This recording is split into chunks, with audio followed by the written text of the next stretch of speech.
Hey, what's up guys? Welcome back once again. तो Spain की army जो अभी तक के सबसे बुरे और डरावने इवैक्यूएशन मिशन पर थी। ये जगह अफगानिस्तान का एक बीहड़ इलाका है जहाँ चारों तरफ सिर्फ और सिर्फ तालिबानियों का दबदबा है। इसी में इन्होंने अपने चॉपर लैंड किया और जो कोई भी घायल थे उन्हें जल्दी से इलाज देना शुरू कर दिया। ऐसे में एक माँ थी जिसके हाथ में उसका घायल बच्चा था। वो मेडिक टीम के लीडर वलेरा फौरन जाकर उस बच्चे को अपने गोद में ले लेती है और चॉपर में लेकर आ गई ताकि वो उसे अच्छे संसाधनों से ट्रीट कर सके। उसके सामने ही उसकी माँ बैठी थी जिसकी आंखों में आंसू नहीं बल्कि एक उम्मीद थी कि उसका बेटा बच जाएगा, लेकिन वलेरा बचा ना सकी उसे और उसकी आंखों के सामने उसने अपना दम तोड़ दिया। एक पल के लिए जितने भी लोग चॉपर में बैठे थे सभी लोग उस बच्चे को बस देखे जा रहे थे। आखिर उसकी गलती क्या थी? सभी के मन में यही सवाल था, लेकिन किसी के पास जवाब नहीं था। इतने में बाहर तेज हमले होने लगते हैं। उस धमाकों में ये खामोशी ज्यादा सुनाई दे रही थी, लेकिन अब इन्हें यहाँ से निकलना पड़ेगा क्योंकि अगर ये यहाँ रुके तो दुश्मनों का शिकार बन सकते हैं। जब वलेरा बेस पर वापस लौटी तो उसके साथी ने उदास चेहरे को देखकर पूछा कि सब कुछ सही है ना? तो उसने कहा कि सब ठीक है, लेकिन असल में वलेरा अंदर से टूट चुकी थी। उसके जाने के बाद उसने जब अपने हाथों में लगे उस बच्चे के खून को देखा तो पूरी तरह से हिल गई। फौरन जाकर उसने शावल लिया और उस दरमियान वो खूब रोती है। ऐसा लग रहा था कि उसे देखकर आज उसके हाथों में बहुत बड़ा गुनाह हो गया है। उसने खुद को संभाला और अपने अगले मिशन के लिए तैयार कर लिया।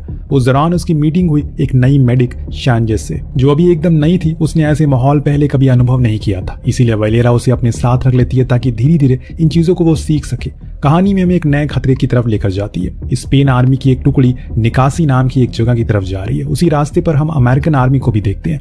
दोनों को ऐसी जगह पर है जहां पर हर कदम पर खतरा है। इतना बोलने की देरी थी कि स्पेन मिलिट्री की एक गाड़ी लैंडमाइन पर चढ़ जाती है जिससे कि वहां जोरदार धमाका होता है। जितने भी लोग थे उस गाड़ी में सब मर जाते हैं। सिर्फ 2 ही जिंदा थे। इस चीज को देखकर पूरा काफिला वहीं थम गया। हालांकि उन्हें ऐसा करना नहीं चाहिए था, पर कमांडर का कहना था उन्हें अब नहीं पता कि आगे कहां किस जगह पर लैंडमाइन है। माहौल बहुत ज्यादा तनावपूर्ण हो चुका है। वो फौरन आदेश देता है अपनी स्नाइपर टीम को उन घायलों का ख्याल रखो और खुद एक हेलीपैड बनाने के लिए निकल गया क्योंकि उन्हें अब जल्दी से मेडिक टीम की जरूरत थी जो उन्हें रेस्क्यू कर सके। अभी सोल्जर अपनी जगह पर बंदूक लेकर खड़े हो गए। ये जगह चारों तरफ से ऊंचे ऊंचे पहाड़ों से घिरी हुई है। ऐसे में दुश्मनों कहीं से भी गोली चला सकते हैं और इन्हें मार सकते हैं। इनके पास कोई और चारा भी तो नहीं है। अब कमांडर ने हेलीपैड बना दिया जिसके बाद वो वहां से अपनी आधी टीम को लेकर निकल गया। कुछ तो वहीं ठहरने को कहा ताकि वो घायलों का ख्याल रख सके। इन लोगों के जाने के बाद ये अब थोड़े बहुत बचे थे वहां पर जिन्हें अब ज्यादा खतरा था, लेकिन तभी इनके पास वॉइस मैसेज आया। मेडिक टीम पहुंच गई है। तो ये उन्हें इतिहाद बरतने को कहते हैं क्योंकि यहाँ धूल काफी है और ऐसे में लैंडिंग आसान नहीं है। कैप्टन की बात को बखूबी समझ रहा था। वो ये नहीं जानता कि इतनी ज्यादा धूल होगी, उसके सामने कुछ दिखाई नहीं देगा।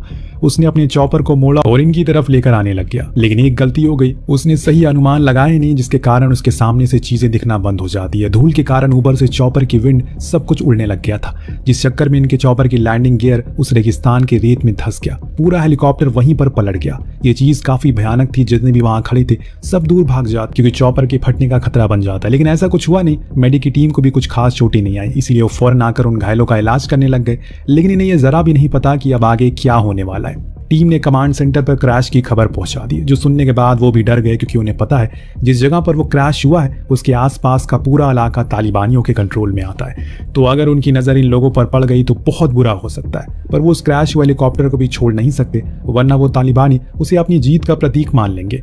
दुनिया के सामने उसे ऐसे दिखाएंगे जैसे उन्होंने ये खुद किया हो। लेफ्टिनेंट कैप्टन को बताता है कि अब ये मिशन रेस्क्यू का नहीं बल्कि सर्वाइवल का हो चुका है क्योंकि तुम लोगों को वहीं रात गुजारनी पड़ेगी और इस हेलीकॉप्टर में 1500 किलो वजन कम करना होगा, तभी जाकर हम उसे रेस्क्यू कर पाएंगे। ऐसा करने में समय लग सकता है और इसीलिए अब तुम लोगों के ऊपर सारी चीजें, जितना हो सके पास की चीजों पर नजर रखो और हो सके कोई भी हरकत ना करो, वरना उन्हें पता लग सकता है। कैप्टन समझ चुका है अब उन्हें क्या करना है और इसीलिए उन्हें सबसे पहले तो एक सेफ जगह देखकर वहीं कैंप लगा लिया। फिर अपने लोगों को भी इस बारे में बताया। साथ में जो स्नाइपर की टीम थी उन्हें एक खास जगह पर बैठा दिया। हालांकि इनके पास लोग बहुत कम थे, इसलिए हर कोने पर नजर रख पाना बहुत मुश्किल है, लेकिन जितना हो सके वो उतना तो कर ही सकते हैं। कैप्टन का पैर जख्मी हो गया है तो वलेरा उसकी मरहम पट्टी करती है। दोनों के बीच थोड़ी बातचीत होती है जिससे अब अंदाजा लगा सकते हैं कि आगे चलकर शायद ये दोनों साथ हो सकते हैं। पर कैप्टन टॉरेस उसके चेहरे को देखकर समझ जाता है कि उस बच्चे की मौत से अभी तक वो उभरी नहीं है। ऊपर से उसने जब ये बताया कि अब वो फौज को छोड़कर जा रही है तो उसे काफी बुरा लगता है क्योंकि उसके जैसा होनहार मेडिक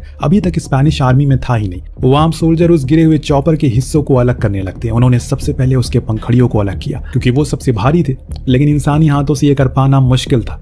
पर नामुमकिन तो नहीं था, इसमें थोड़ा समय लगेगा उन्हें। बाकी के लोग अपनी जगहों पर तैनात थे। इतने में वहाँ लेफ्टिनेंट कॉन आता है जो सभी काम का जायजा लेता है। तब उसे एहसास होता है ये काम बहुत बड़ा है, जितना आसान उसने सोचा था वैसा ये बिल्कुल नहीं है। उसने पास स्नाइपर टीम का मैसेज आता है जो उसे बताते हैं उन्हें दक्षिण इलाके में सपाट इलाके में एक संदिग्ध आदमी देखा है। हालांकि दिखने में वो एक मामूली चरवाहा है, लेकिन कॉन को उसे देखना था और इसीलिए वो कुछ सोल्जर को लेकर उस तरफ भागा, पर वो उसके करीब नहीं जाएगा क्योंकि अभी उन्हें सही से नहीं पता कि आखिर वो कौन है। इसीलिए उसे कमांड सेंटर में सैटेलाइट इंफॉर्मेशन मांगी और इस बीच हम देखते हैं कि वो शख्स जिसके हाथ में 2 बकरियां थी वो इन्हीं लोगों की तरफ देखे जा रहा था और रेगुलर ने तो उसकी तरफ एम करके रखा हुआ है, लेकिन कौन उसे ऐसा करने से मना करता है क्योंकि ये ह्यूमन राइट के खिलाफ है। अगर इस बारे में किसी को पता चला तो उनका कोर्ट मार्शल हो जाएगा, इसीलिए वो अभी रुकने को बोलता है। तभी कौन का ट्रांसलेटर जो यहाँ का लोकल था वो उस लड़की की तरफ भागना शुरू करता है। पास जाकर उसने उसे पत्थर मारकर दूर भगा दिया, जिससे वो वहां से चला गया। रेगुलर उसकी हरकत से इतना ज्यादा गुस्से में था कि अब उसे एम कर देता है और दोनों के बीच में तीखी बहस हो जाती है, पर कौन उन्हें शांत होने को बोलता है। इतने में सेंटर से इंफॉर्मेशन आ जाती है। वो बताते हैं कि वो लड़का असली में तालिबानी जासूस था, वो यहाँ तुम्हारी लोकेशन को देखने के लिए आया था। ये जानने के बाद कौन का दिमाग फट गया, आखिर इतनी बड़ी चूक कैसे हो गई। और रेगुलर का गुस्सा तो सर पर चढ़ गया। उसने ट्रांसलेटर को बड़ी भद्दी भद्दी गालियां दी, लेकिन उन्हें फिर शांत होने को बोला। समझाया कि अब दुश्मनों को पता चल चुका है कि वो यहाँ क्या कर रहे हैं और कितनी देर तक यहाँ पर रुके हैं, और इसीलिए अभी हमें जल्दबाजी में कुछ कदम नहीं लेना चाहिए, बस इंतजार करना चाहिए। अब इधर कमांडर सेंटर पे भी मुश्किलें बढ़ती जा रही है क्योंकि उन्हें समझ नहीं आ रहा कि आखिर वो कम समय में ज्यादा वजन कैसे घटाएं उस चॉपर का, ताकि वो जल्दी से उसे उठा सके। किसी के पास कुछ जवाब नहीं था। वहां बीच बीहल में कैप्टन टॉरेस कौन को बताता है कि अभी भी काम काफी बचा है, इतने कम लोगों में इतना बड़ा काम कर पाना बहुत मुश्किल हो रहा है, लेकिन फिर भी हमने छोटे प्रॉपल को हटा दिया है और बड़े वाले की बारी है, जिससे कि वजन काफी हद तक कम हो जाएगा, लेकिन इसमें 1 रात से ज्यादा का समय लग जाएगा। कौन को ये जानकर थोड़ी घबराहट होती है कि यहाँ ज्यादा देर रुकना सही नहीं है क्योंकि उनकी लोकेशन भी अब पता चल चुकी है। अब अंधेरा होने से पहले उसने एक लेडी सोल्जर को ऊपर स्नाइपर के पास जाने को कह दिया ताकि वो रात के अंधेरे में हो रही हलचल को ज्यादा बारीकी से देख सके। यहाँ नीचे वलेरा और शांचेस दोनों ही उन घायलों को अच्छी देखरेख कर रहे थे। इस दौरान एक घायल सैनिक शांचेस से फ्लर्ट करने की कोशिश करता है। वो अपने काम पर ध्यान देती है क्योंकि ये उसका पहला दिन था और ऐसे में वो कोई भी चूक नहीं चाहती, लेकिन कुछ ही देर बाद उसे एक बड़ी चूक हो गई। जब वो कैंप से बाहर आ रही थी तो उस समय उसने लाइट को ऑफ कर दिया, जो देखकर कौन फौरन अंदर गया और उसे सुनाने लग गया क्योंकि ये उसकी गलती इन सभी जिंदगियों को गवा देगी। एक रोशनी इस अंधेरे में कितना भी खतरा बन सकती है उसके लिए उसे इस बात का कोई अंदाजा नहीं है। बीच में वलेरा आकर उसका बचाव करती है और कहती है अभी वो नहीं है, धीरे धीरे सब कुछ सीख जाएगी। अब कौन बहुत गुस्से में था। उसका कहना था कि ये कोई ट्रेनिंग ग्राउंड नहीं है बल्कि वो चारों तरफ से दुश्मनों से घिरे हुए हैं, सिर्फ एक गलती और सब कुछ खत्म। उसने शांचेज को भी सभी के सामने खूब सुनाया, जिससे वो काफी मायूस हो गई, पर वलेरा ने उसे कहा कि तुम्हें उदास होने की जरूरत नहीं है, बस आगे सब इन सब चीजों का ख्याल रखना। वेल, अब कमांड सेंटर में अभी भी लोग परेशान हैं क्योंकि उन्हें सही हेलीकॉप्टर नहीं मिल पा रहा जिससे वो गिरे हुए चॉपर को उठा सके। तभी इन्हें चिनूक हेलीकॉप्टर का ख्याल आया जो बेहद शक्तिशाली है और आसानी से उसे लिफ्ट कर पाएगा, लेकिन इसमें एक दिक्कत है, जितनी पावर है उतना ही नुकसान भी है। वहां धूल मिट्टी है और हो सकता है कि उसके साथ ऐसी कोई घटना हो जाए, पर कमांडर आश्वासन देता है कि वो खुद जाएगा और साथ में ताकि कोई गलती ना हो। उसने अपने साथ और सोल्जर को भी रख लिया जिसमें एक लेडी भी थी। कुछ देर बाद एक डरा देने वाला संदेश मिलता है, एक संदिग्ध आदमी जो मोटरसाइकिल से इन्हीं की तरफ बढ़ रहा है, जिसे स्नाइपर देख लेता और उस पर शूट नहीं करता क्योंकि उसके पास कोई हथियार नहीं था।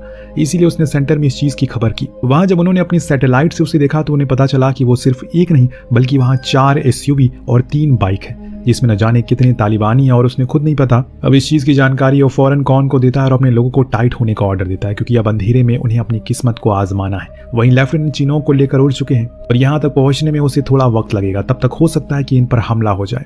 रात भी काफी हो चुकी है और इसीलिए अंधेरे में कुछ साफ दिख पाना आसान नहीं है, और यही तो तालिबानी चाहते हैं। उन्होंने चालाकी दिखाई और बाइक से वहां पर धूल उड़ाना शुरू कर दिया, जिससे अब कुछ भी नजर नहीं आ रहा है। ऊपर से इन्होंने अब भीड़ बकरियों को भी छोड़ दिया जो तेजी से आगे बढ़ रही हैं।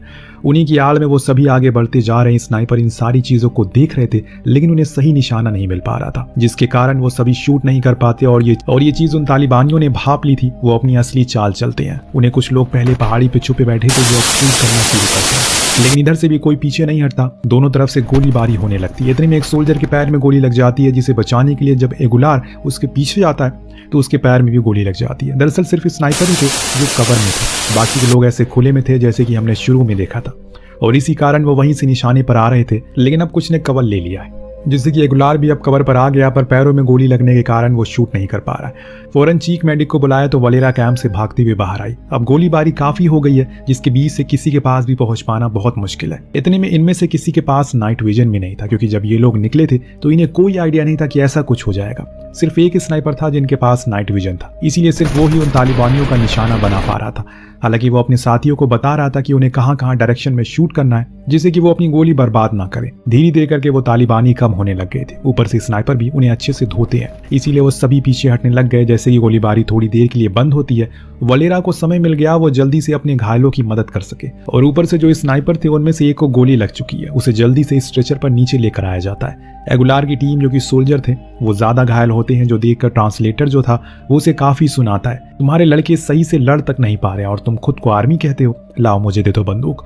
मेरे परिवार को खत्म किया है उन तालिबानियों ने, इसीलिए मैं यहाँ तुम्हारे साथ हूँ ताकि अपना बदला ले सकूं।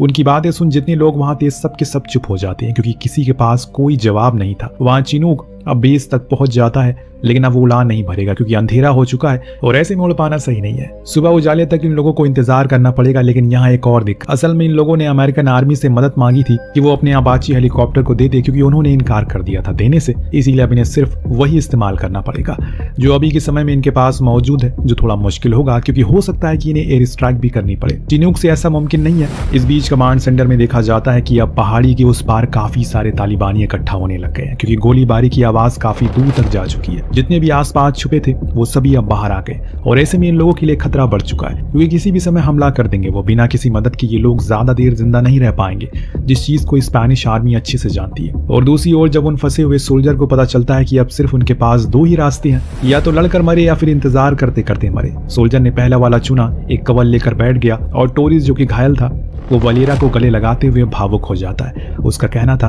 उसने उसे अच्छी सोल्जर आज से पहले कभी नहीं देखी, लेकिन वो उससे भी अच्छी एक औरत है जो अपना फर्ज कभी नहीं भूलती, सबकी जान बचाती है। दोनों काफी भावुक हो गए थे, परंतु उसी समय पहाड़ी के उस ढेरों तालिबानी को देखते हैं जो बंदूक लेकर खड़े थे। इधर से ये लोग भी खड़े थे। एक इशारा होते ही गोली चलना शुरू हो जाती है, जिसके बाद जो कोई हथियार था वो उसे इस्तेमाल करता है। धीरे धीरे उजाला भी होने लगता है, इसीलिए अब सोल्जर जो थे वो अच्छे से एम कर पा रहे थे। इसमें काफी तालिबानी मारे जाते हैं, लेकिन उनकी तादाद काफी ज्यादा थी। ऐसे में इन लोगों को गोलियां खत्म होने लगती है।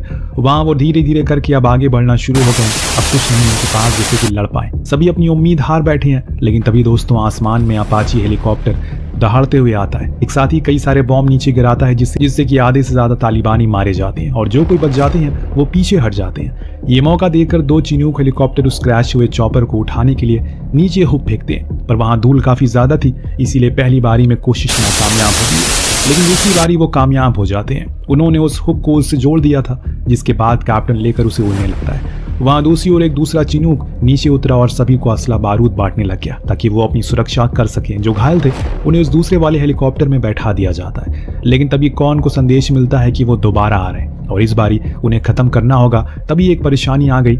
एक मोटरसाइकिल पर बैठा तालिबानी आरपीजी लेकर आगे बढ़ने लग गया और उसका निशाना वो दूसरा लैंड किया हुआ चिनूक था। पर कौन उसे देख लेता है और उसके पीछे वाले को शूट कर दिया, लेकिन आगे वाले को उसकी भिड़ंत हो गई और वो तालिबानी कौन को मार मार कर बेहोश कर देता है। खुद उस आरपीजी को उठा के शूट करने की तैयारी में लग जाता है, लेकिन तभी वलेरा उसे ऐसा करने से रोक लेती है। उसने अपनी पिस्टल से हमला करके उसे वहीं मौत के घाट उतार दिया। इसके बाद जो दूसरा चिनूक था वो भी उड़ जाता और जमीन पर जो बख्तरबंद गाड़ियां थी उनमें बचे हुए सैनिक बैठे थे और उनके पीछे पीछे जाने लगे। लेकिन अभी कहानी खत्म नहीं हुई है। वो तालिबानी इतनी आसानी से इनका पीछा तो नहीं छोड़ने वाले। वो एक पहाड़ी पर इन्हें रोक लेते हैं। दरअसल इनके सामने एक कार खड़ी थी जो इनका रास्ता रोक रही थी और ऊपर सारे तालिबानी थे जिनके हाथ में आरपीजी थी, जो अगर वो चला देते तो इन सभी की गाड़ियां उड़ जाएंगी और सबके सब मारे जाएंगे। जब इस चीज की जानकारी कैप्टन को पता चली तो वो अपने लोगों को बचाने के लिए वापस जाने का मन बना लेते हैं, लेकिन इसके लिए उन्हें उस क्रैश चॉपर को छोड़ना पड़ेगा। वो अभी इसकी कुर्बानी देने को तैयार थे, लेकिन वो इसकी कुर्बानी देने को तैयार हो जाते हैं। उधर नीचे अब आरपीजी पहली मिसाइल छोड़ती है, पर किस्मत से निशाना चूक जाता है। माहौल बहुत ज्यादा गर्म हो चुका है और तभी दोबारा से अमेरिका अपने अपाची भेज देता है, जो सीधा एम करते हैं और उस गाड़ी को ही उड़ा देते हैं, जिसमें कि इन लोगों को मौका मिल जाता है आगे बढ़ने को। तो ये सभी तेजी से वहां से भाग गए और अपनी जान बचा ली। तो कुछ इस तरह से ये खतरनाक रेस्क्यू ऑपरेशन होता है। कहानी यही खत्म नहीं होती। दरअसल दोस्तों ये कहानी साल 2002 की है, जब अफगानिस्तान में तालिबानियों की हुकूमत थी। तब अमेरिका ने जंग छेड़ दी और इसमें उनकी मदद के लिए स्पेन भी आ गया और उस दौरान उनके 100 से ज्यादा सोल्जर मारे गए और उनमें से कुछ सोल्जर की कहानी ये थी। वेल, आपको कहानी कैसी लगी हमें कमेंट करके जरूर बताएगा। मिलते हैं अगली वीडियो।